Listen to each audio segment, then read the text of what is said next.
2 weeks after my last trip here with President Biden, we're back in Brussels as part of this administration's ongoing and urgent efforts with allies and partners to counter the Russian government's war of aggression in Ukraine and to stand up for the principles necessary to maintaining international peace and security.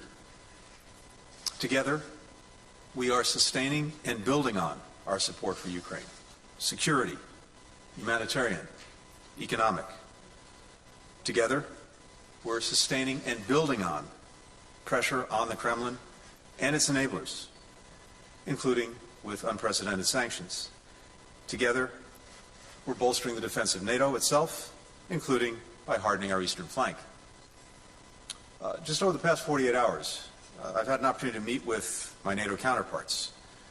For the first time ever, foreign ministers from the United States Indo-Pacific allies, Australia, Japan, New Zealand, the Republic of Korea, participated as a group in a NATO ministerial.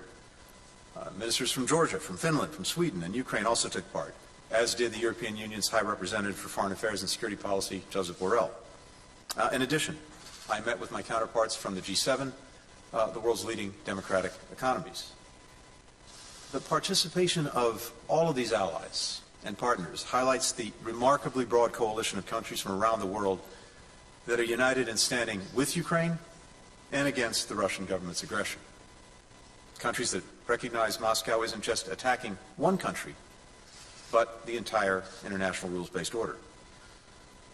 The sickening images and accounts coming out of Bucha and other parts of Ukraine have only strengthened our collective resolve and unity. In Bucha, a woman described how Russian soldiers forced her and around 40 other people to gather in a small square. The soldiers brought 5 young men there and ordered them to kneel. Then, the Russian soldier shot one of them in the back of the head. He turned to the people gathered and said of the victim, and I quote, "This is dirt. We're here to cleanse you from the dirt." That's just one person Russian soldiers killed in Bucha. According to Ukraine's Prosecutor General, they've already found 410 bodies of dead civilians in that one town alone. And it's not just Bucha. In Mudajin, the body of the 50-year-old mayor, Ola Suhenko, was found in a shallow grave, along with her hands bound, alongside the bodies of her husband and son. They were last seen alive, being taken away by Russian soldiers. In Kharkiv, a woman was sheltering in a school with her 5-year-old daughter and neighbors when a Russian soldier picked her out and forced her to accompany him to an empty classroom. He cut her face and neck with a knife, threatened to kill her, and raped her repeatedly at gunpoint. With each day, more and more credible reports of rape, killings, torture are emerging. And for every Bucha, there are many more towns Russia has occupied and more towns it is still occupying, places where we must assume Russian soldiers are committing more atrocities right now. Here's what we're doing together with our allies and partners to stop this aggression, to stand with Ukraine, and hold accountable those who are responsible.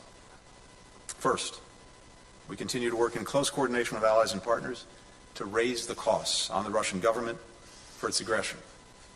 Yesterday, we announced new sanctions on Russia's largest financial institution and one of its largest private banks, on 21 members of Russia's National Security Council, on the adult children of President Putin. President Biden also signed an executive order prohibiting new investment in Russia by any person in the United States. The European Union is also actively considering robust new measures, including bans on Russian coal, on Russian vessels accessing EU ports, on transactions with 4 key financial institutions.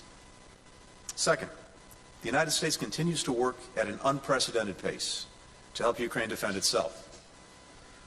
Last Friday, the Department of Defense announced $300 million in new security assistance. On Tuesday, I authorized an additional $100 million to meet Ukraine's urgent needs for more Javelin anti-armor systems. This will bring total U.S. security assistance to Ukraine since the beginning of Russia's invasion in February to over $1.7 billion and over $2.4 billion since January of last year. More than 30 countries have joined us in delivering security assistance to Ukraine, aid that our Ukrainian partners are putting to very effective use, as we see in the Kremlin's retreat from Kyiv and other Ukrainian cities and towns.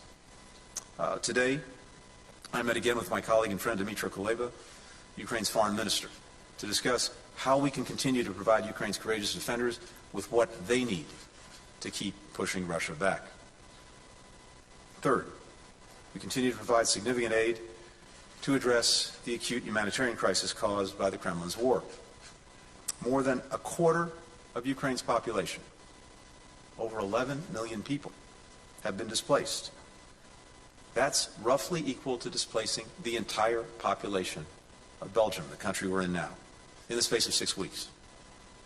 President Biden announced that the U.S. government is prepared to provide more than $1 billion in new humanitarian assistance to those affected by Russia's war of aggression. That comes on top of $293 million we provided in 2022 alone to vulnerable communities in the region, including to neighboring countries that have opened their arms and opened their homes to 4 million Ukrainian refugees. The global harm caused by the Kremlin's aggression is growing, including the disruption it's caused to the production and distribution of wheat in Ukraine, on which so many countries rely, something that I heard about and saw firsthand just a week ago when we were in, among other places, Morocco and Algeria.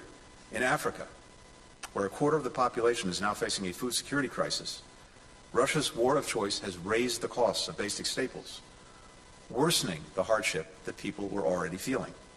So at the G7, we discussed in some detail ways that we can mitigate the war's impact on the most vulnerable people around the world. Fourth, the United States continues to work methodically to collect, to preserve, to analyze evidence of atrocities, and to make this information available to the appropriate bodies. We're supporting a multinational team of experts that's assisting a war crimes unit set up by Ukraine's Prosecutor General with a view toward eventually pursuing criminal accountability. These efforts will also ensure that Russia cannot escape the verdict of history. Just moments ago, as I was coming into this room, I learned that UN member states had come together once again to condemn Russia's aggression and suspend it from the Human Rights Council. A country that's perpetrating gross and systematic violations of human rights should not sit on a body whose job it is to protect those rights. Today, a wrong was righted. Fifth, we discussed ways we can shore up the collective security of our NATO allies. As the President has said, we will defend every inch of NATO territory. We now have 100,000 U.S. troops in Europe. NATO's established 4 new multinational battle groups in Romania, in Hungary, Bulgaria, Slovakia, in addition to those already in Poland, Estonia, Latvia, and Lithuania, to reinforce our eastern flank. Sixth, we discussed the additional support that NATO allies can provide to partners like Bosnia and Herzegovina and Georgia, who are most vulnerable to Russian aggression and threats, from cybersecurity to combating disinformation. Finally, we discussed at length a new NATO strategic concept. This is the public blueprint for how the alliance will continue to safeguard transatlantic security in what is a rapidly changing landscape. We'll release that document at the NATO summit in Madrid in June. President Putin thought, among other things, that he would weaken and divide NATO. This strategic concept will make clear that NATO is in fact stronger, it's more united, it's more capable of addressing 21st century threats. And I can say unequivocally, from my discussions with many colleagues here in recent days, colleagues from around the globe, the revulsion at what the Russian government is doing is palpable. There's a greater determination than ever to stand with Ukraine, to shore up and revitalize the international order that Moscow is trying to upend, to bring to bear even greater costs on the Russian government, to ensure that people are held accountable for their crimes. Thank you. We'll now turn to questions. We will start with Vivian Salama from the Wall Street Journal. Thank you, Mr. Secretary. Two questions, if you'll indulge me. UK Foreign Minister Liz Truss said today that allies have agreed to help Ukrainian forces move from their Soviet-era equipment to NATO standard equipment on a bilateral basis. She used very specific language there. And so is the U.S. going to match that pledge? And if so, can you tell me a little bit about the timeline, when you plan on doing that? Second question is, Ukraine's Foreign Minister Kuleba said today that as long as the West continues buying Russian gas or oil, it is supporting the Russian war machine. That's a direct quote. Are you pressing Europeans to commit to a timeline, a more aggressive timeline, for banning Russian oil and gas? Thank you. Thanks. So on the first question, first, as you know, and as I said, we have been individually as the United States and collectively as partners, more than 30 countries, providing to Ukraine the weapons and systems that we believe it can use most effectively and that it needs.